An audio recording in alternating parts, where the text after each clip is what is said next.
Welcome. Thank you for choosing to settle in and share this quiet time with me. Find a comfortable position, perhaps closing your eyes, and allow the rhythm of your breath to guide you into stillness. My name is Silas, and my home is often the gentle sway and steady sound of the wanderer, my train carriage.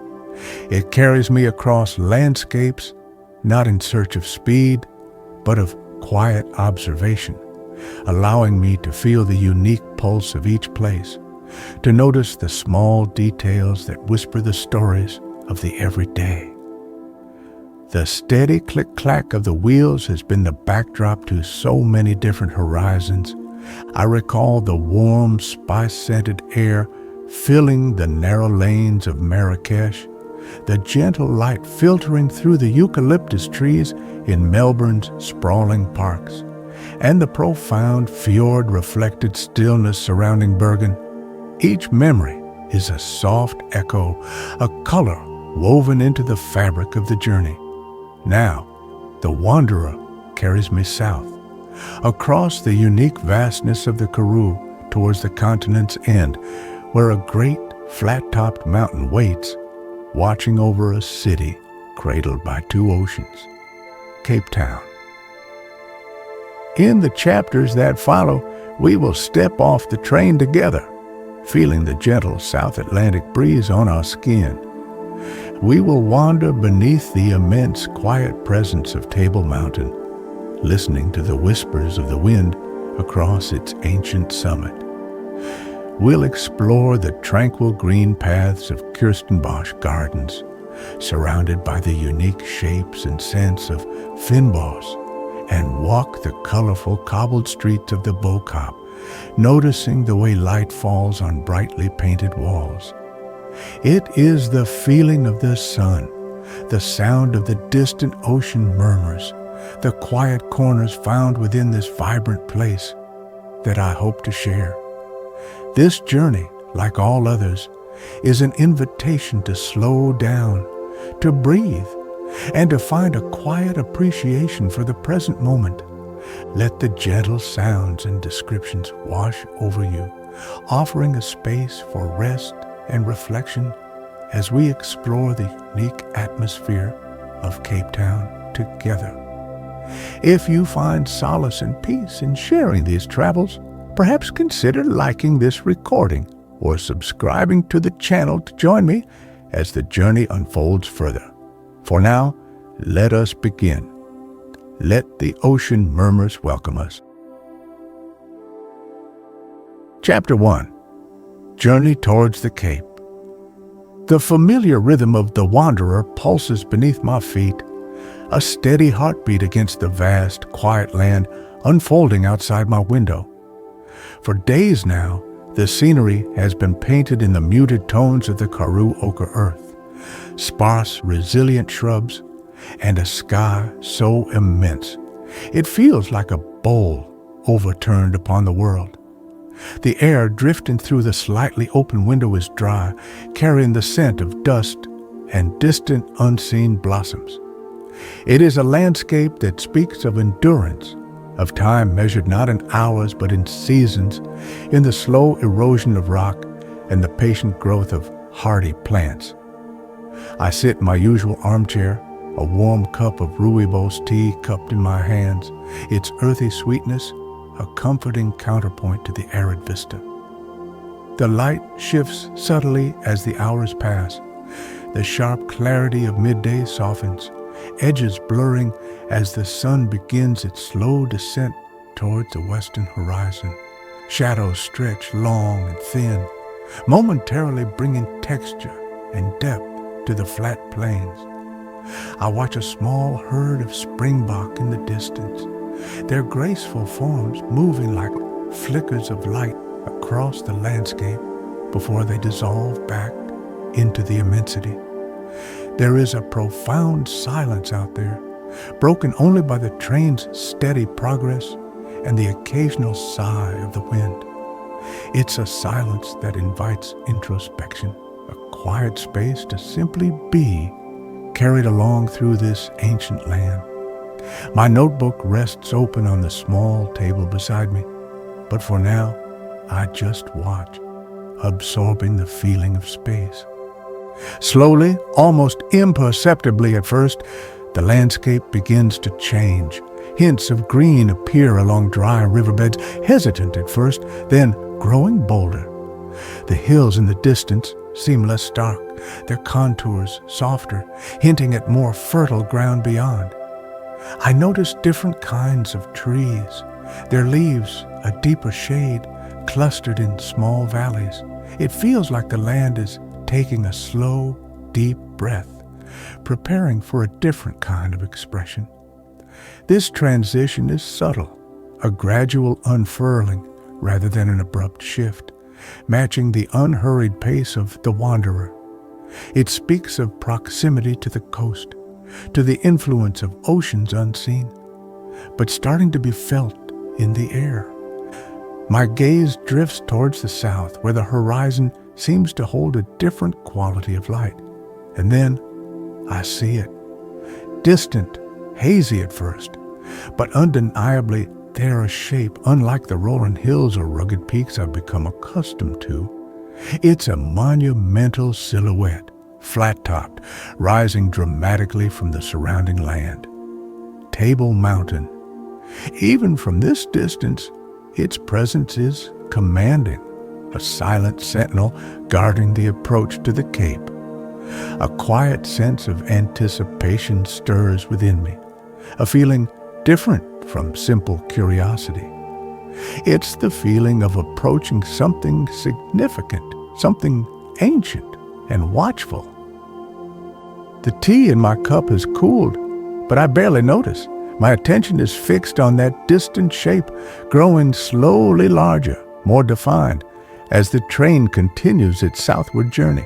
The sun, lower now, catches its western face, illuminating sheer rock cliffs in warm golden light.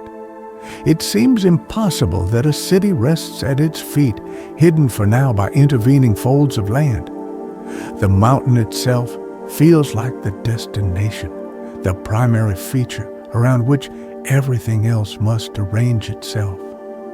It holds a gravity, pulling my thoughts towards it, sparking wonder about the views from its summit and the life unfolding beneath its gaze. Inside the carriage, the familiar comforts remain: the smooth wood paneling, the soft upholstery, the scent of old books and leather. Yet the awareness of what lies ahead subtly changes the atmosphere. The rhythmic clickety-clack of the wheels seems to take on a new resonance, counting down the miles not just to a city, but to a specific, iconic place defined by its relationship with the mountain and the sea. I pick up my notebook, not to write, but just to hold it, feeling the worn texture of the cover, grounding myself in the present moment while acknowledging the approaching arrival.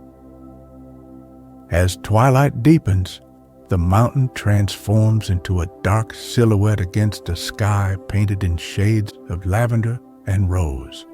Stars begin to prick the darkening expanse, sharp and brilliant in the clear air. The details of the landscape fade, becoming pools of shadow, but the mountain remains, a constant presence on the horizon. The air through the window feels cooler now, carrying perhaps the faintest, almost imaginary hint of salt. It's the breath of the nearby ocean, a promise of the murmurs that give this next chapter its name. I lean my head back against the soft cushion of the armchair, letting the gentle motion of the train lull me. The image of the mountain remains imprinted behind my closed eyelids. There's a sense of peace in this transition, in being carried towards a new place while held in the familiar embrace of the wanderer. The journey itself is a meditation, the changing landscape of visual mantra. Soon, the lights of the approaching city will begin to glimmer, but for now, there is just the darkness, the stars, the steady rhythm of the train, and the silent, waiting presence of the mountain ahead. Chapter 2. Beneath the Mountain's Gaze. The sounds of the train change first. The steady rhythm slows, the clickety-clack becomes less frequent, punctuated by gentle hisses and the occasional deeper rumble as we navigate the final approaches to the city. Through the window, scattered lights have coalesced into the bright glow of Cape Town. And rising above it all, immense and dark against the pre-dawn sky, is the mountain. Its presence is immediate, visceral, far more imposing up close than it appeared from a distance. It seems to fill the entire skyline, a vast, sleeping giant beneath a canopy of stars beginning to fade. The wanderer glides smoothly into the station, the platform lights casting long yellow rectangles onto the carriage walls. A gentle bump marks our arrival, the familiar sounds of the train settling a final sigh of air brakes. The low hum of engine fading create a pocket of stillness before the doors open. I gather my worn leather satchel, the weight familiar on my shoulder. Stepping down onto the platform, the air feels different, cooler than the interior of the train, carrying that distinct, faint scent of salt blowing in from the nearby harbor, mingled with the city smells of exhaust fumes and something vaguely floral. The station itself is large, echoing, the roof arching high overhead. Even here inside, the mountain's presence is felt, visible through the high glass panels at the end of the concourse. People move around me with a quiet purpose, commuters heading to work, travelers greeting loved ones. The sounds are a soft mixture of languages. I catch snippets of English, Afrikaans, and what sounds like Xhosa, a gentle musicality weaving through the background hum of the station. There's an energy here, but it feels different from other large cities I've arrived in. Less frantic, perhaps, more imbued with the laid-back rhythm suggested by the proximity of the ocean and the mountain's steadfast gaze. I take a moment, standing near a pillar, simply observing the flow, letting the atmosphere of the place seep in. Finding a taxi is straightforward. The driver greets me with a warm, easy smile. As we pull away from the station, the city begins to reveal itself in the nascent morning light. Wide streets are lined with a mix of architectural styles. Grand Victorian buildings stand beside modern glass structures and simpler, older facades. Palm trees sway gently in the breeze along the central medians. Everywhere I look, the mountain provides a dramatic backdrop. Its sheer cliffs catch the first rays of the sun, turning the rock face a pale, glowing pink. It's impossible to ignore, a constant reference point that anchors the entire city. The taxi winds its way upward slightly, leaving the busiest downtown streets behind, heading toward the slopes of the city bowl. We enter quieter neighborhoods, the streets lined with trees whose leaves rustle softly in the breeze. Houses painted in cheerful colors peek out from behind green hedges and flowering bushes. Bougainvillea cascades over walls in vibrant splashes of pink and purple. The air here feels cleaner, fresher. I roll down the window slightly, inhaling the scent of greenery and damp earth, mingling with that ever-present hint of the sea. It feels welcoming, peaceful. We arrive at a guest house tucked away on a quiet side street in gardens. It's a charming building, perhaps an older Victorian house converted, with a wooden veranda and lush plants framing the entrance. The driver helps me with my satchel, wishing me a pleasant stay with genuine warmth. Stepping onto the property feels like entering a small oasis. Birdsong filters down from the trees overhead, and the gentle gurgle of a hidden water feature reaches my ears. The stillness here is a welcome contrast to the low hum of the city center just a short distance away. Inside, the guest house is cool and quiet.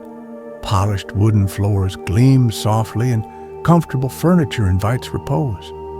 The manager checks me in with quiet efficiency and a friendly demeanor, offering helpful information without being intrusive. Everything feels calm and well-tended. There's a sense of history in the building's structure, high ceilings, solid walls combined with thoughtful comforts. Following the manager up a creaking wooden staircase, I feel a sense of having found a good place to pause, a peaceful base from which to explore. My room is simple, clean, and filled with light from a large sash window. Beyond the glass, I can see rooftops nestled amongst trees, and higher up, the imposing slopes of Table Mountain, partially veiled now by a drifting wisp of cloud, the famous tablecloth beginning to form. The view is captivating, drawing the outside in. I place my satchel on the luggage rack, the worn leather looking instantly at home against the room's simple decor. The real welcome, though, is the mountain itself, a constant, reassuring presence watching over the city, promising days of exploration beneath its steadfast gaze. Chapter 3. A room with a view and sea breeze. The key turns smoothly in the lock. The sound soft in the quiet corridor. I step into the room, my temporary haven here in Cape Town, and close the door gently behind me. The space is filled with a soft, diffused light filtering through the large window that dominates one wall. It's not a large room, but it feels airy, thanks to the high ceiling and the pale neutral colors of the walls. A simple wooden bed sits against one wall, covered with a crisp white duvet. Opposite it, a small writing desk and chair offer a place for contemplation, positioned perfectly to catch the light and the view. Polished floorboards feel cool and smooth underfoot. I walk towards the window, drawn by the scene outside.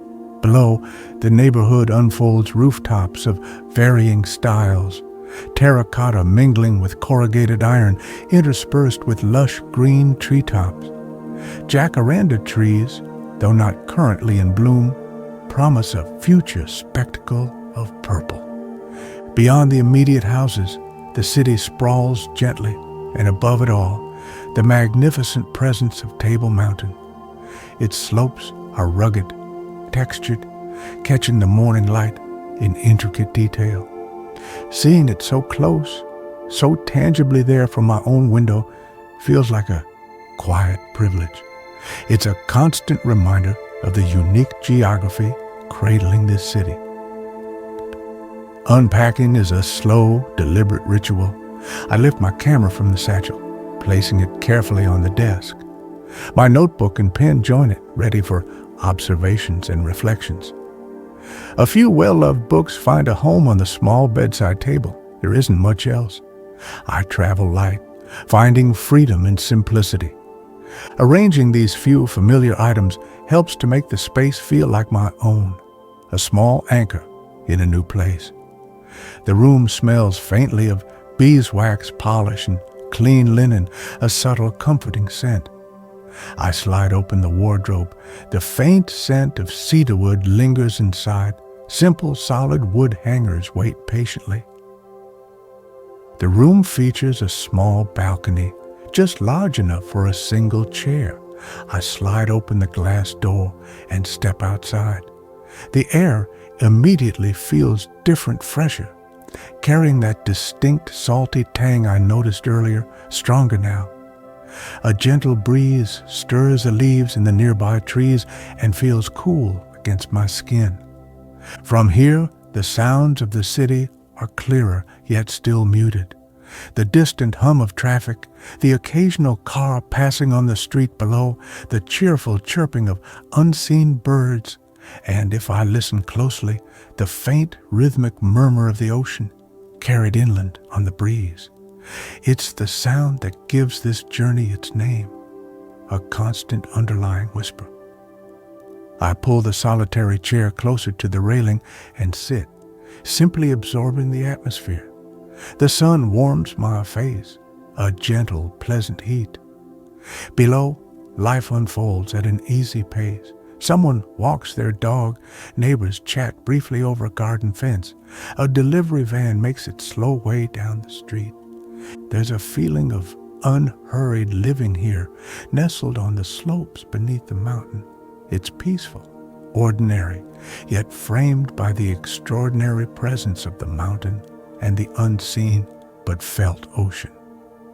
My gaze keeps returning to the rugged slopes, tracing the paths and contours visible from here. Inside again, I explore the small ensuite bathroom. It's simple, functional, with clean white tiles and good water pressure, a small comfort appreciated by any traveler. A single fragrant bar of soap rests by the basin, perhaps scented with local Kirstenbosch, releasing a subtle herbal aroma when I run water over my hands. These little details contribute to the feeling of care, of thoughtful hospitality. Even the towels are thick and soft, adding a touch of understated luxury to the otherwise simple space. Everything feels well-maintained, contributing to a sense of ease. Back in the main room, I sit at the desk, opening my notebook. The blank page waits, inviting thoughts.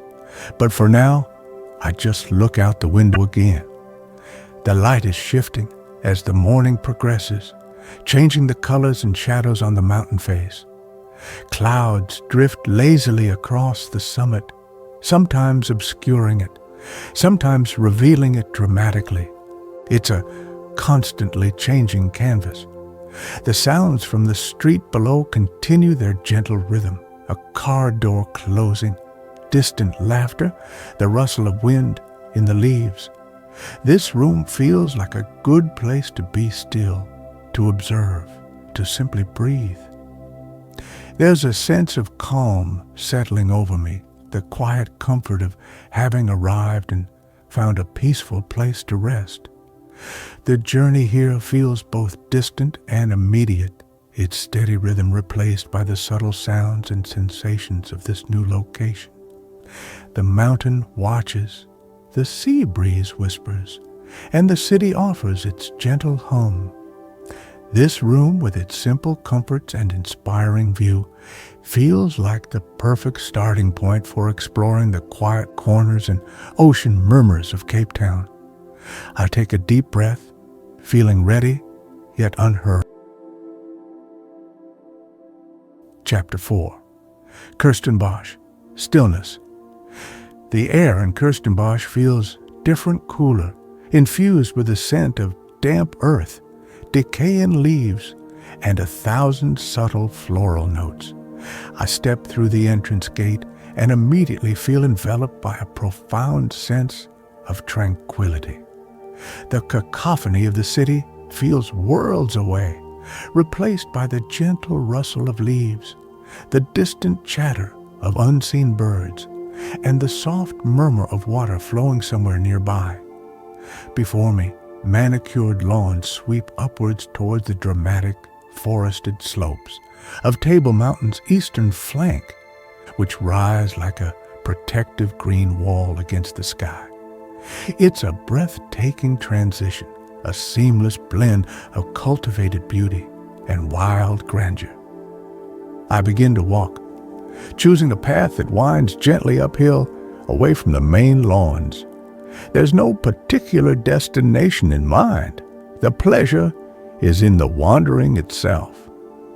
The path is shaded by enormous trees, camphor, yellowwood, fig, their vast canopies filtering the sunlight into dappled patterns on the ground. Tree ferns unfurl their intricate fronds beside the path, ancient and elegant. I pause often, simply to look up into the high branches or to examine the texture of bark, the shape of a leaf, the way moss clings to stone. The sheer diversity of plant life is astounding, a living library of Southern Africa's botanical heritage. Higher up, the cultivated gardens give way to sections dedicated to specific types of flora. I find myself drawn to the Kirstenbosch area, the unique vegetation endemic to this corner of the world. Proteas stand like regal sculptures, their large, complex flower heads holding a quiet dignity. Ericas offer delicate sprays of color, tiny bells clustered densely on their stems. Restios, the Cape reeds, add texture with their grassy, jointed forms. I crouch down to examine a pincushion protea, marveling at the intricate structure, the vibrant orange filaments tipped with pollen. The air here smells different again, drier, more herbal, resinous. The sounds here are primarily natural. Birdsong is everywhere. The liquid notes of a Cape robin chat, the distinctive call of a hadida ibis flying overhead, and the high-pitched, energetic chirps of sunbirds flitting among the flowers. I spot a flash of iridescent green and blue as a malachite sunbird hovers near a protea bloom, its long curved beak perfectly adapted for reaching nectar. I find a simple wooden bench tucked away beneath a spreading tree, partially hidden from the main path. It overlooks a small, quiet pond where dragonflies dart above the water surface. I sit, letting the stillness settle around me. From my bench, I watch the play of light and shadow on the mountain slopes above. Clouds drift across the peaks, momentarily softening their rugged outlines. The air is still, peaceful. It's easy to lose track of time here, absorbed in the quiet observation of nature's intricate details. A small lizard suns itself on a warm rock nearby, motionless except for the pulsing beat in its throat. The gentle buzzing of bees visiting nearby flowers adds a soothing drone to the soundscape. My notebook remains closed in my lap. This moment feels more about absorption than documentation. I resume my walk, following a path that leads towards the canopy walkway known affectionately as the boomslang, the tree snake. This elevated walkway winds through the treetops, offering a different perspective on the arboretum. Stepping onto it feels like entering another world. The ground falls away, and I am surrounded by leaves, branches, and the sounds of the upper canopy. The walkway sways ever so slightly, a gentle, organic movement. Looking down, I see the paths I walked earlier. Looking up, I see the sky through a filigree of leaves. It's a wonderfully immersive experience, peaceful and unique. Descending back to the main paths, I wander towards the fragrance garden. Here, plants are chosen specifically for their scent. I gently rub the leaves of various herbs and shrubs, pelargoniums, releasing lemon or rosé aromas. Wild rosemary, pungent and familiar. Buchu, strangely sweet and sharp. Closing my eyes, I focus solely on the scents, letting them evoke images and feelings. It's a simple grounding exercise, connecting me directly to the essence of these plants through a different sense. The air here is thick with a complex natural perfume, calming and restorative. As the afternoon begins to wane, I slowly make my way back towards the entrance, feeling replenished and calm. The sheer scale and beauty of Kirstenbosch are undeniable, but it's the pervasive sense of peace that lingers most strongly. It's a place where nature's quiet power is palpable, where the meticulous care of the gardeners enhances rather than diminishes the wild spirit of the mountain slopes. Stepping back out through the gates feels like returning from a different, greener, more tranquil world, carrying its stillness with me into the gentle Cape Town afternoon. Chapter 5. Echoes in Bo-Kaap. The streets leading into Bo-Kaap rise steeply, curving up the lower slopes of Signal Hill. As I turn a corner, the architecture transforms. Suddenly, the muted tones of the surrounding city give way to an explosion of color. Houses painted in vibrant hues, lime green, canary yellow, turquoise blue, shocking pink line the narrow cobbled lanes. Each facade seems to assert its own cheerful identity, creating a dazzling mosaic against the backdrop of the mountain and the often intensely blue sky. It's visually arresting, a feast for the eyes that immediately lifts the spirits. I begin to walk slowly, letting my feet find their rhythm on the uneven cobblestones, worn smooth by time and countless footsteps. The houses are mostly simple, flat-roof structures, reminiscent of Cape Dutch and Georgian styles, but made unique by their bold color choices and the close-knit way they cluster together.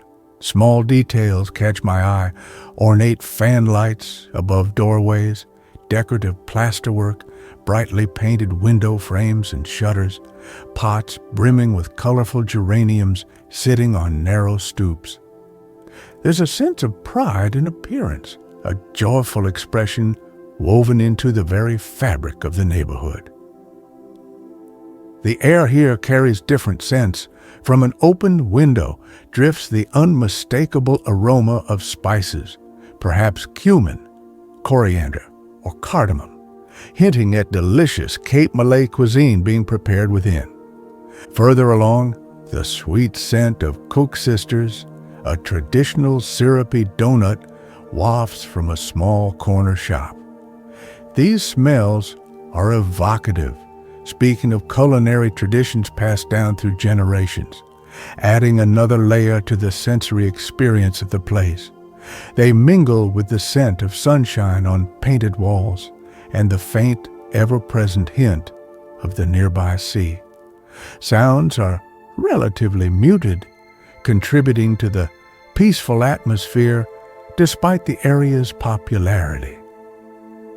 I hear the gentle chatter of residents talking over garden walls, the laughter of children playing in a hidden courtyard, the rhythmic tap-tap of someone working on repairs. Occasionally, a car navigates the narrow streets carefully. Then, rising above the gentle hum, comes the melodic sound of the adhan, the Muslim call to prayer, echoing from one of the local mosques. It's a beautiful, soulful sound that anchors the neighborhood in its deep-rooted cultural and religious identity, a reminder of the community's history stretching back centuries. I pause often, not wanting to intrude, but simply to observe. An elderly woman sweeps her brightly painted stoop with meticulous care. A cat stretches languidly in a patch of sunlight on a doorstep.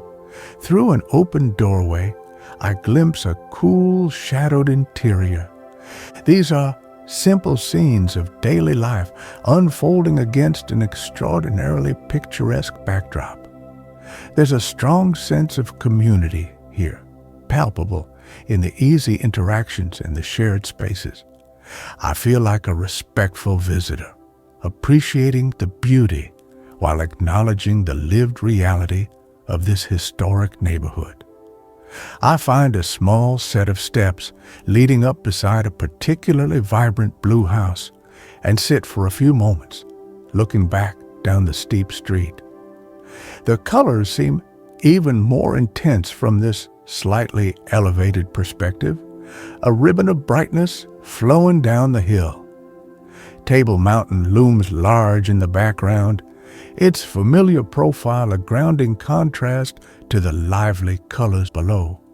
It strikes me how this community has carved out such a distinct and beautiful identity in the very heart of this city, preserving its heritage while embracing vibrant expression. My camera remains mostly in my satchel. While the scenes are incredibly photogenic, the experience feels more personal, more about absorbing the atmosphere than capturing images. I prefer to commit the colors, the sounds, the feelings to memory, letting the unique spirit of Bo-Kaap imprint itself quietly. The warmth of the sun on the cobblestones, the specific shade of turquoise on a wall, the fleeting scent of spices. These are the details I want to hold on to. It's a place that engages all of the senses gently. Reluctantly, I begin to walk again, making my way slowly back down towards the city center. Turning a final corner, the vibrant colors give way once more to the more conventional cityscape. Yet, the feeling of Bo-Kaap lingers, its cheerful resilience, its rich history whispered on the breeze, the echoes of community and faith. It's a reminder that even within a large city, pockets of unique culture and profound beauty can thrive, offering quiet moments of discovery and connection for those who wander its colorful, cobbled streets with open eyes and a respectful. Chapter 6. Whispers on the Wind, Table Mountain. The cable car ascends smoothly, almost silently, lifting me away from the city nestled below. Through the rotating floor-to-ceiling windows, the panorama unfolds dramatically. The houses and streets of Cape Town shrink, becoming intricate patterns woven around the base of the mountain.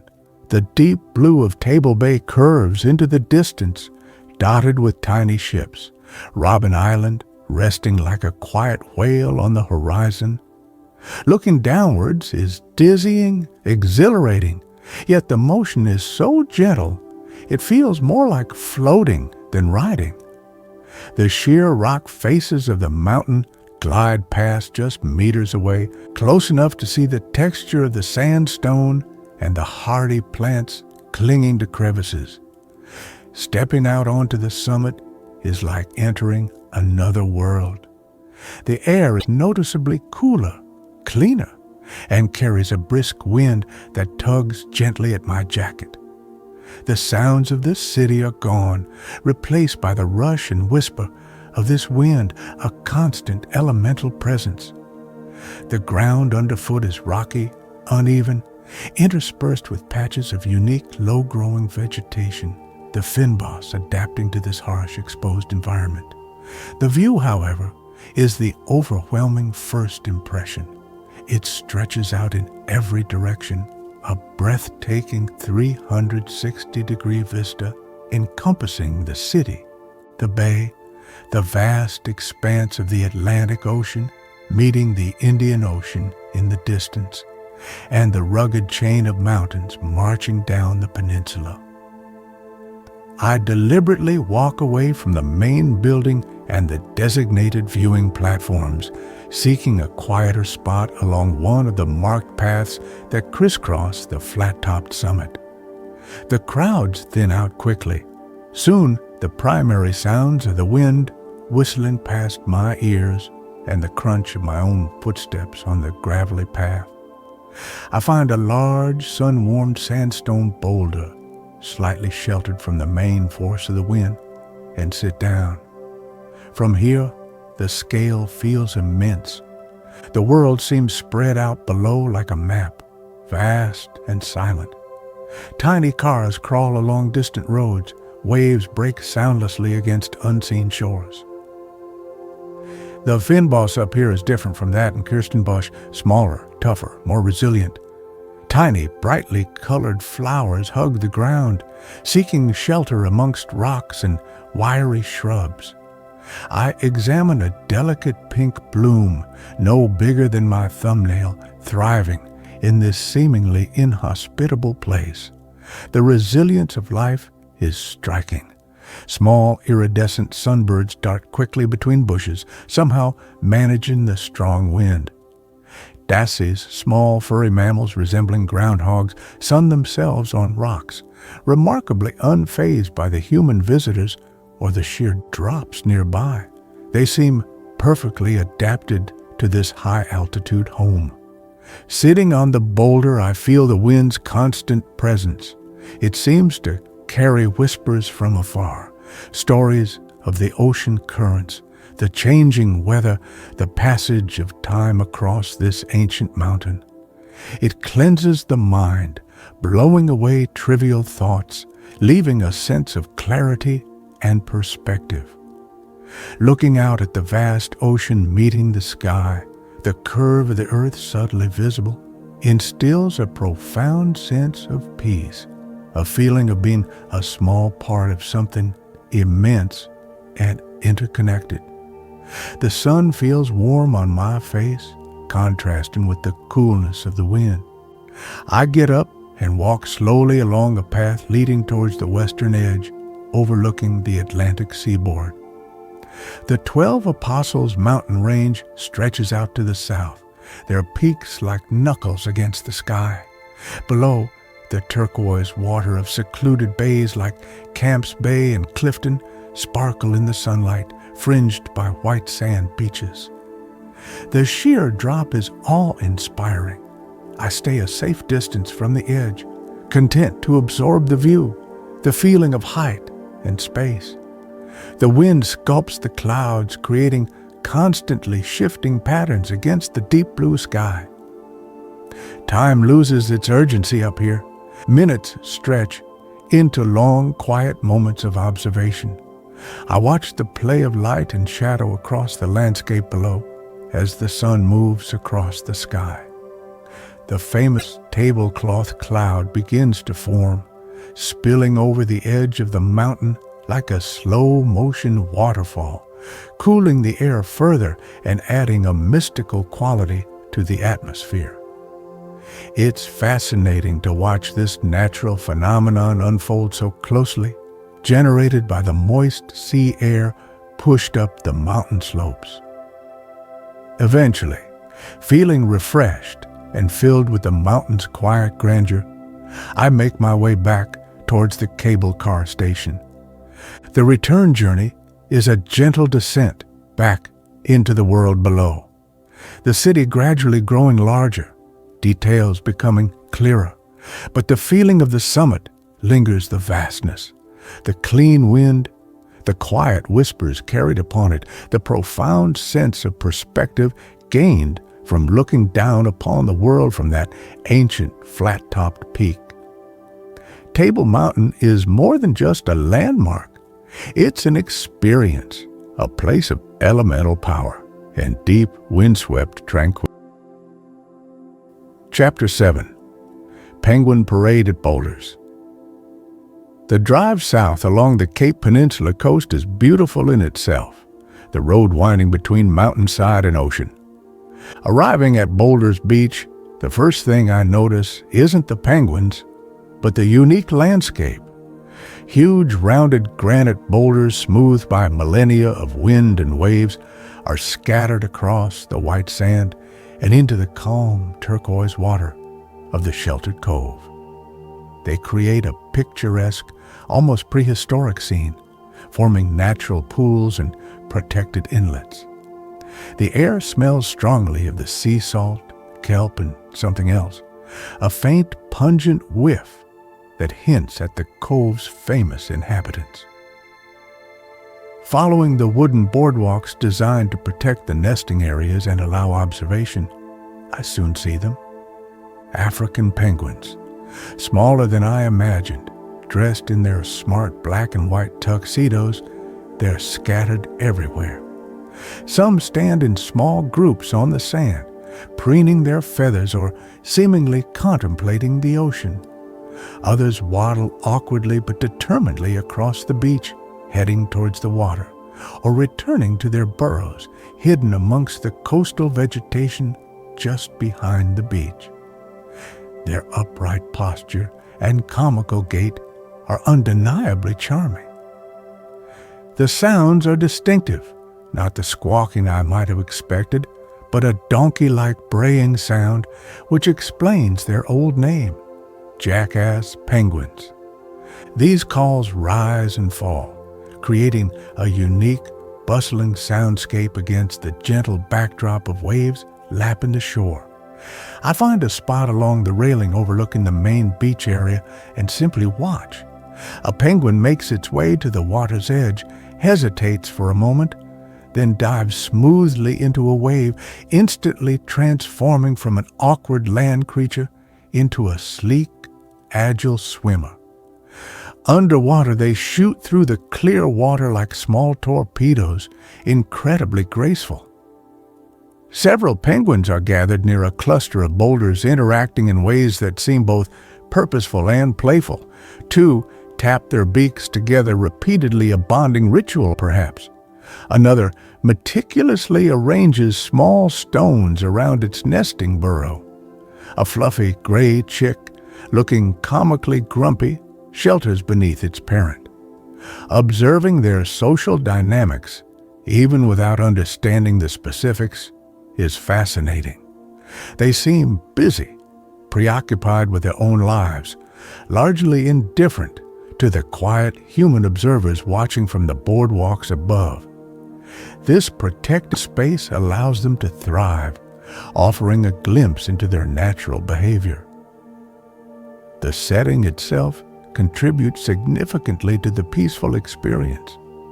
The cove is sheltered, the water calm and incredibly clear, ranging in color from pale turquoise in the shallows to deeper sapphire further out.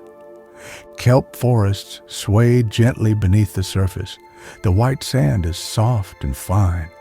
The massive granite boulders add a sculptural element, their warm tones contrasting beautifully with the blue water and sky. It feels like a secret world, perfectly designed for these captivating seabirds. Even with other visitors around, the boardwalk system allows for quiet contemplation and observation without disturbing the colony. I watch one penguin emerge from the water, droplets sparkling on its sleek feathers. It pauses, shakes its head vigorously, sending spray flying, then begins the laborious waddle back up the beach. Its determination is admirable. Another pair stands side by side at the water's edge, seemingly gazing out to sea together. There's a simple, unhurried rhythm to their lives here, fishing, resting, tending to nests, interacting. It's a privilege to witness it so closely, facilitated by the thoughtful design of the sanctuary. My camera stays relatively unused. The experience is more engaging when simply watched, absorbed directly. The sun warms the wooden railing under my hands. The gentle sea breeze carries the unique sounds and smells of the colony. I focus on the details, the pink patches around their eyes, the way they use their flippers for balance on land, the intricate patterns of their feathers. Each bird, while similar, has its own subtle distinctions. It's easy to spend time here, lost in the simple pleasure of observing these endearing creatures in their stunning natural habitat. The overall feeling is one of peace, of gentle wonder at the natural world managing to flourish so close to human settlement. As I slowly walk back along the boardwalk towards the exit, I pass more burrows tucked into the vegetation. A penguin sleeps soundly near an entrance, oblivious to the world. The braying calls continue, a constant chorus.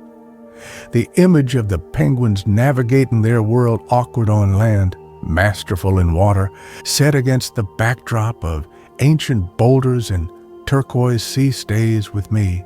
Boulders Beach offers more than just a wildlife sighting. It's a moment of connection with the natural rhythms of the coastline, a gentle reminder of the beauty and resilience of the wild, found in a sheltered, sun-drenched Chapter 8. Constantia's Quiet Vines. Just a short drive from the city center, the landscape transforms into the serene, rolling hills of the Constantia wine valley. Turning off the main road, I enter a world of historic estates, avenues lined with ancient oak trees, and orderly rows of grapevines stretching across the slopes. The air feels calmer here, carrying the scent of earth, growing things, and perhaps the faint, sweet aroma of fermenting grapes from a nearby cellar. It's an immediate shift in atmosphere, from urban energy to rural tranquility, nestled against the protective backdrop of the Constantia Mountains. I choose one of the older estates, drawn by its reputation for history and stately Cape Dutch architecture. Driving slowly up the oak-lined entrance road feels like traveling back in time. The trees form a majestic green tunnel, their leaves filtering the sunlight into dappled patterns on the lane. Ahead, the manor house emerges into view, whitewashed walls, dark shutters, distinctive ornate gables curving gracefully against the blue sky. It exudes an aura of quiet dignity and enduring presence, surrounded by lush gardens and the ubiquitous vineyards. Parking beneath a large oak, I step out into the peaceful quiet. Instead of heading straight for a wine tasting, I decide to simply wander for a while. Paths lead out between the blocks of vineyards. The vines themselves are neatly trellised, their leaves a vibrant green, the tiny beginnings of grape clusters hinting at the harvest to come. Walking between the rows feels calming, the repetitive pattern creating a sense of order and peace. The soil beneath my feet is rich and dark. I run my hand over a broad vine leaf, feeling its slightly rough texture. The silence is broken only by the chirping of birds and the distant hum of farm equipment. I find a spot where the vineyards slope gently upwards, offering a view back towards the historic manor house and the mountains beyond. A simple wooden bench sits invitingly beneath another sprawling oak tree at the edge of the vines. I sit, letting the tranquility of the place wash over me. The pace of life feels slower here, dictated by the seasons and the patient growth of the vines. There's a deep sense of history embedded in this landscape, centuries of cultivation and winemaking echoing in the gnarled trunks of older vines and the enduring architecture. The Cape Dutch style of the buildings is fascinating. The whitewashed walls reflect the bright African sunlight, while the dark thatch or tin roofs provide contrast. The ornate gables, unique to this region, add a touch of decorative flair, their curved lines softening the otherwise simple structures. These buildings seem perfectly suited to their environment, visually striking yet harmonizing with the surrounding landscape. They speak of a long history, a blend of European traditions adapted to a new African context. Observing them from a distance framed by vineyards and mountains is a pleasure in itself. After sitting for a while, simply absorbing the peaceful atmosphere, I decide to explore the estate's gardens near the manor house. They are beautifully maintained, with clipped hedges, colorful flower beds, and more ancient oaks providing welcome shade. The air is fragrant with the scent of roses and lavender. Water murmurs softly in a hidden fountain. It feels like a secluded sanctuary, a place designed for quiet contemplation. I imagine generations of residents finding solace here amidst the demanding work of running a wine estate. Eventually, I find my way to the tasting area, often located in a cool historic cellar or a room overlooking the vineyards. Choosing a simple tasting, perhaps just a glass of the estate's signature Sauvignon Blanc, known for its crispness derived from the valley's cool climate, feels appropriate. I find a quiet table outside, under the shade of an umbrella, sip the wine slowly, savoring its flavor while gazing out at the green expanse of vines. The wine itself seems to hold the character of the place clean, refreshing, with a hint of the surrounding minerality and flora. Leaving Constantia feels like emerging from a pocket of serene historical beauty. The valley offers a different kind of Cape Town experience, one rooted in the land, in agriculture, and in centuries of tradition. It's a place to slow down, to appreciate the beauty of cultivated landscapes, the elegance of historic architecture, and the quiet patience involved in winemaking. The memory I carry away is one of green vines under a blue sky, whitewashed gables gleaming in the sun, and a pervasive sense of peaceful, rooted tranquility just a stone's throw from the city's gentle. Chapter 9. Farewell, Atlantic Sunset. As late afternoon begins to soften the edges of the day, I find myself drawn toward the coast, seeking a quiet place to watch the sun make its final descent over the Atlantic. I choose a simple wooden bench on the Sea Point Promenade, a wide pathway that follows the curve of the coastline. Before me, the ocean stretches vast and blue towards the unbroken horizon. The air is fresh, alive with the scent of salt spray and kelp drying on the rocks exposed by the receding tide. The rhythmic sound of waves washing onto the shore provides a constant, soothing soundtrack. The sun, a fiery orb, hangs lower in the western sky, casting long shadows behind me. Its light transforms the scene, bathing everything in a warm, golden glow. The distant peaks of the mountains down the peninsula are silhouetted against the brightened colors of the sky. Wisps of cloud high above catch the light, turning brilliant shades of pink, orange, and gold. People stroll along the promenade, walk their dogs, or simply sit, like me, facing the ocean, participating in the silent, daily ritual of farewell to the light. There's a shared sense of quiet appreciation in the air. I watch the sun itself as it nears the horizon line. It seems to swell slightly, its edges softening, its color deepening to a rich orange red. Its reflection creates a shimmering pathway of light across the surface of the water, stretching directly towards me.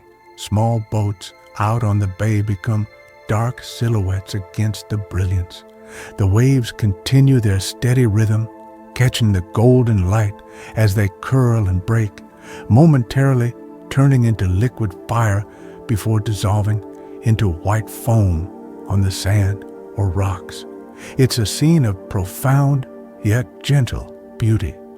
My thoughts drift back over my time in Cape Town. Images surface gently.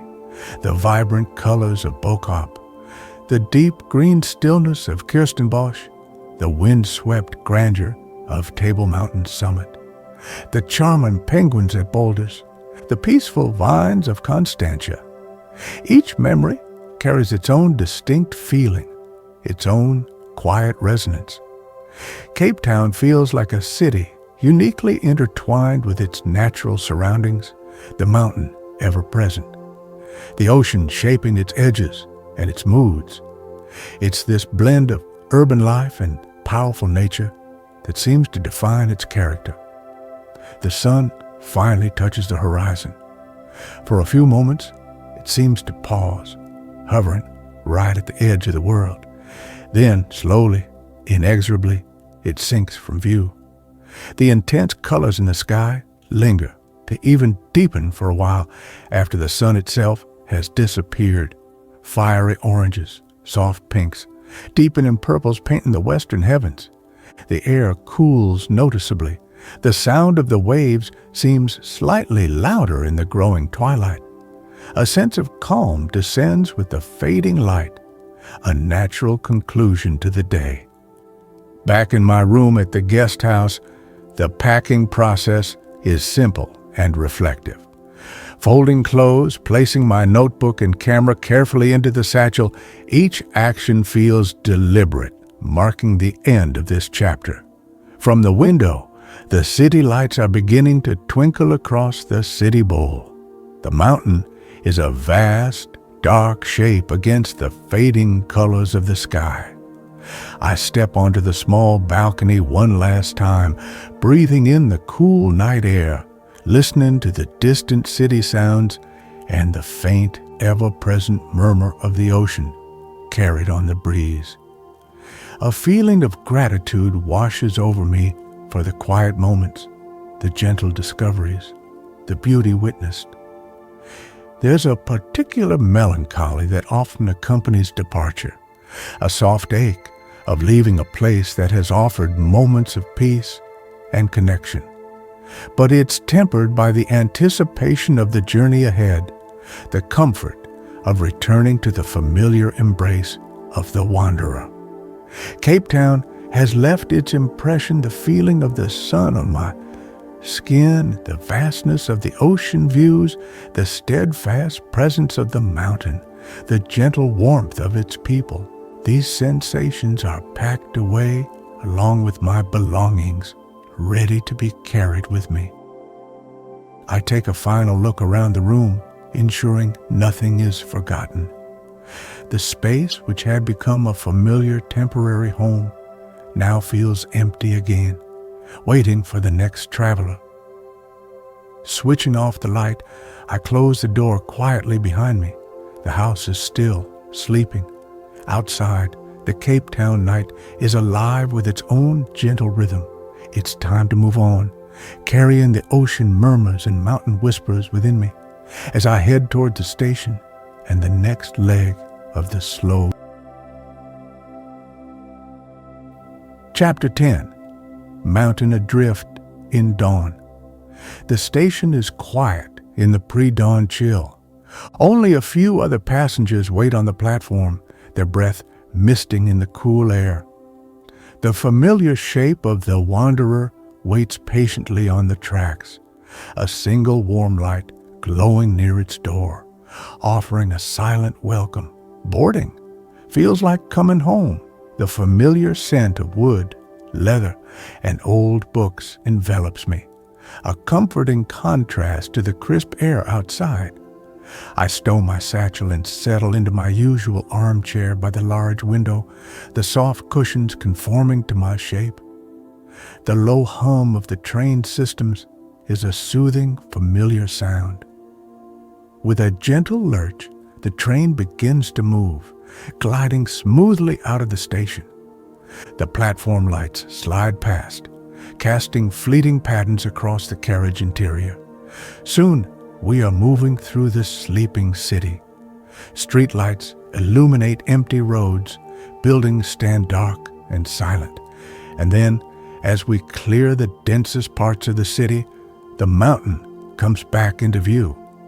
It looms immense and dark against a sky just beginning to soften from black to deep indigo. Its silhouette is unmistakable, instantly recognizable, a final powerful image of Cape Town. As the wanderer picks up speed, heading northwards, the mountain remains visible, a constant presence in the unfolding landscape. The first hints of dawn begin to paint the eastern horizon behind it, outlining its flat top and rugged flanks in pale ethereal light. Sometimes wisps of cloud cling to its summit, glowing softly as the hidden sun catches them, the tablecloth cloud, looking like a celestial blanket draped over the sleeping giant. At other times, the peak stands sharp and clear against the brightening sky. It seems to float, majestic and serene, adrift in the dawn light. I watch the mountain recede, feeling a quiet sense of farewell. It has been the defining feature of my time here, a constant companion, visible from almost everywhere, influencing the weather, the views, the very character of the city at its feet. Seeing it now, slowly shrinking in the distance, framed by the window of my moving home, feels like the proper way to say goodbye, acknowledging its enduring presence while accepting the onward flow of the journey.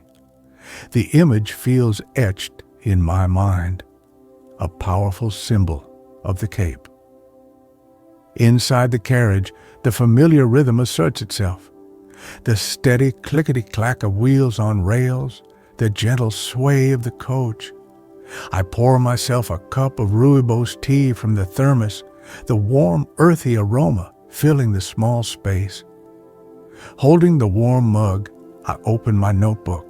On a fresh page, I write the date, and then simply, Cape Town. Words seem inadequate to capture the feeling of the place, the blend of dramatic nature and gentle urbanity. Perhaps a single phrase comes to mind: ocean murmurs, mountain gaze. I jot it down, a small anchor for the memories. Looking out the window again, the mountain is smaller now, merging with the distant ranges, but still distinct. The surrounding landscape is bathed in the soft, golden light of early morning. Dew sparkles on the sparse vegetation. The vastness of the South African landscape begins to reassert itself, swallowing the memory of the city. Yet, the feeling of Cape Town lingers: the warmth of the sun, the coolness of the sea breeze, the textures of fynbos and granite, the vibrant colors of Bo-Kaap, the quiet dignity of the wine estates. The gentle motion of the train, the quiet comfort of my familiar surroundings, the vast landscape unfolding outside it, all combines to create a deep sense of peace. Departure is not an ending, but a transition. The essence of Cape Town, its unique blend of nature's power and quiet moments, is carried within me, becoming part of the tapestry of experiences woven throughout this slow journey. The ocean murmurs may fade with distance, but the memory of the mountain's steadfast gaze remains. Leaning my head back against the cushions, I close my eyes for a moment, listening to the steady rhythm of the wanderer. It's the sound of continuity, of peaceful progress, of moving onwards while holding on to the quiet echoes of places visited. The journey continues, destination unknown for now, but the process itself, the observation, the reflection, the quiet appreciation of the world unfolding outside my window remains the constant, soothing core of this wandering life. The mountain fades, the train rolls on, and a gentle quiet settles over me.